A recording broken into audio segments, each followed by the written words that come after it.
Antes de mais nada, eu gostaria de iniciar desejando boa tarde a todos vocês, as boas-vindas à nossa aula de hoje e também mostrar a minha admiração por todos vocês, por essa força de vontade de estarem aqui, né, numa situação adversa que nós estamos passando nesse momento no mundo todo, na realidade, e vocês demonstrando essa força de vontade, esse entusiasmo, esse interesse em estar aprendendo, estar participando. Eu sei que nem todos têm essa possibilidade, alguns que estão aqui estão fazendo isso de forma com bastante esforço, não é uma situação simples de a gente estar passando, mas fiquem certos de que eu estou aqui orgulhoso de vocês e que eu admiro bastante essa força de vontade. Eu sei que o terceiro ano, por si só, já é um ano bastante difícil, já é um ano que exige muito de vocês.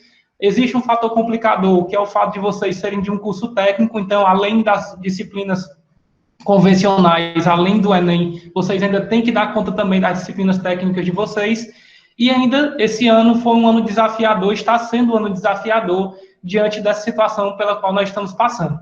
Mas nós do Instituto Federal da Paraíba, mais precisamente Campos Souza, estamos fazendo o possível, o máximo possível, para que a gente possa contribuir ao máximo nessa caminhada de vocês, e que o objetivo e o sucesso de vocês ao final do ano, pode ter certeza que também é o nosso objetivo e será o nosso sucesso também, ok? Então vamos iniciar aqui a nossa apresentação. Nós vamos trabalhar um pouco com os conteúdos de calorimetria e termometria. Então o material que nós vamos usar hoje, o link para baixar você encontra no chat nesse momento. Para quem está com o computador, fica fácil acompanhar a explicação, a resolução dessas questões e também está com o TD aberto aí em outra aba.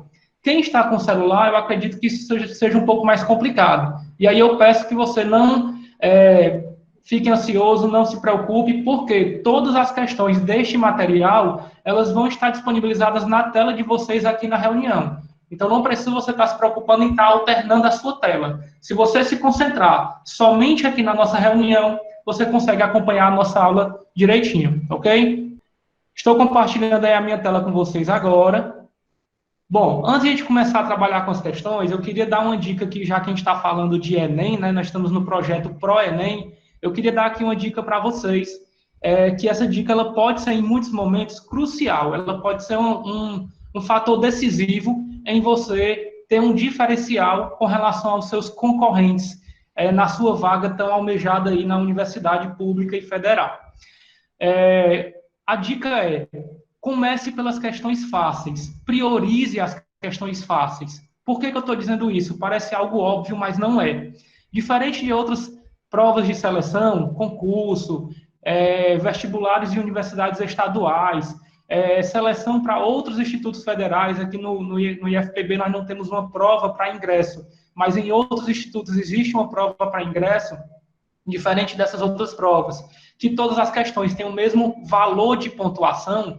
A prova do Enem, as questões elas têm pontuações diferentes, e mais, elas têm pontuações diferentes para cada concorrente. Por exemplo, a questão número 5, por exemplo, ela pode ter para a Jéssica um determinado valor e para a Maiane um outro valor. E para o Pablo um outro valor ainda. Para cada um de vocês, a mesma questão ela vai ter pontuações diferentes. E isso se dá devido ao uso da TRI. Para quem não sabe o que é a TRI, é a teoria de resposta ao item. É o método utilizado pelo Enem para aferir a sua nota, diferente dos outros vestibulares. E das nossas provas que nós aplicamos com vocês em sala de aula, que é usado o método do TCT, a teoria clássica de teste, em que muitas vezes as questões têm pontuações diferentes, ou para que haja uma distribuição mais justa, digamos assim, da pontuação, é aferido um score para uma determinada quantidade de scores para cada questão.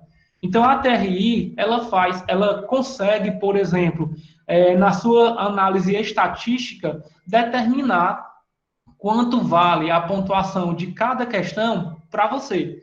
E ela consegue também prever, por exemplo, se você acertou aquela questão pelo que nós chamamos de acerto ao acaso.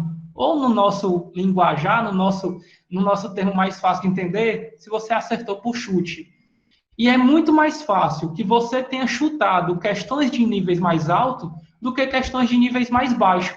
Então, como é que isso funciona? Por exemplo, vamos supor que o José Manuel tenha acertado lá tantas questões fáceis e muito mais questões difíceis do que a Jéssica. A Jéssica acertou mais questões fáceis.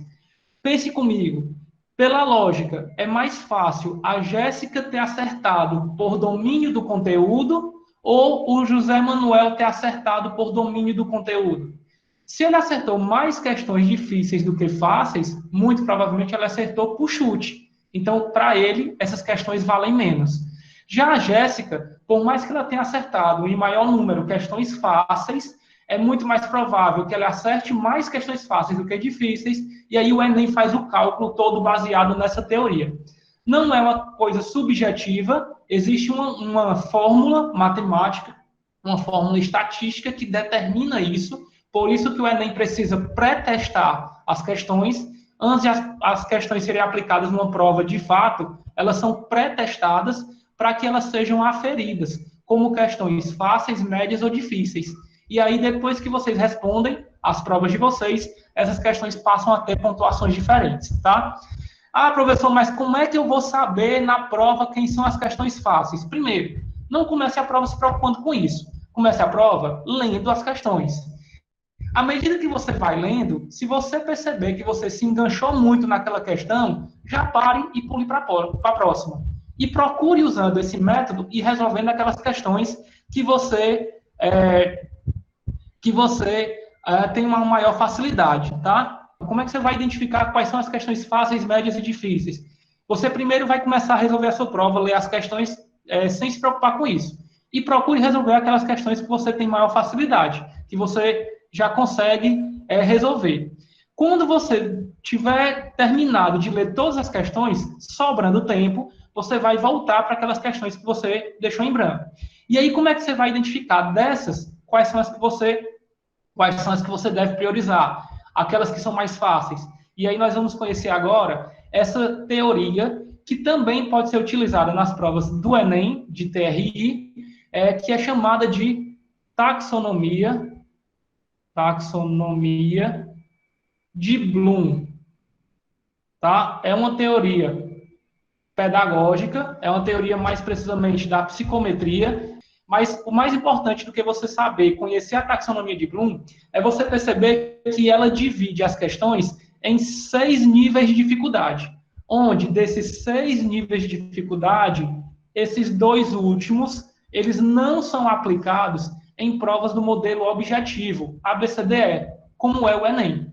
Então, nós vamos ter apenas esses 4 níveis de dificuldades, que são questões que exigem conhecimento, compreensão, aplicação e análise.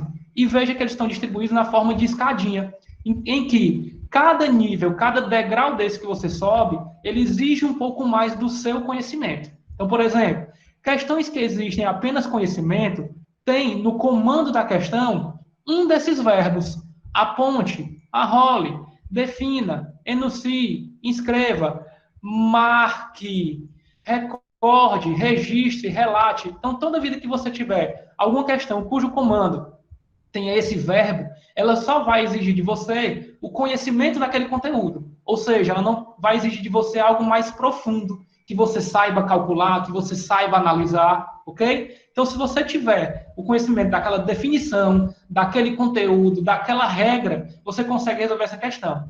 Elas são as questões mais fáceis. Quando você tem uma questão cujo o comando, a frase da pergunta, tem as palavras, o verbo descreva, discuta, esclareça, examine, explique, expresse, identifique, geralmente as questões de marcar, tem identifique, localize, você vai exigir, vai ter como exigência o conhecimento e a compreensão daquela situação proposta. Então já é uma questão de um nível um pouco mais alto. Outro nível um pouco mais alto são as questões de aplicação. Aplique, demonstre, dramatize, empregue, ilustre, interprete. Interprete é uma palavra que sempre vem nas questões do Enem. Trace, use. São questões com nível mais elevado. E o último nível, que é aplicado no Enem, são as questões de análise. Olha que a palavrinha é bastante presente nas questões de física, matemática e química. Calcule. Para você calcular, você primeiro tem que ter o conhecimento, também você tem que compreender o que a questão está propondo, para depois você conseguir calcular. Então, são as questões de nível mais complicado. E se você seguir essa sequência, resolver o máximo possível das questões fáceis, depois se preocupar com as médias e, por fim, com as difíceis, a pontuação de quanto vale cada questão sua vai ser elevada. Então fica aí a minha dica para vocês quando vocês forem fazer o Enem. Ah, Giovanni, mas como é que eu vou fazer isso na hora da prova do Enem? Praticando. É para isso que existem os simulados.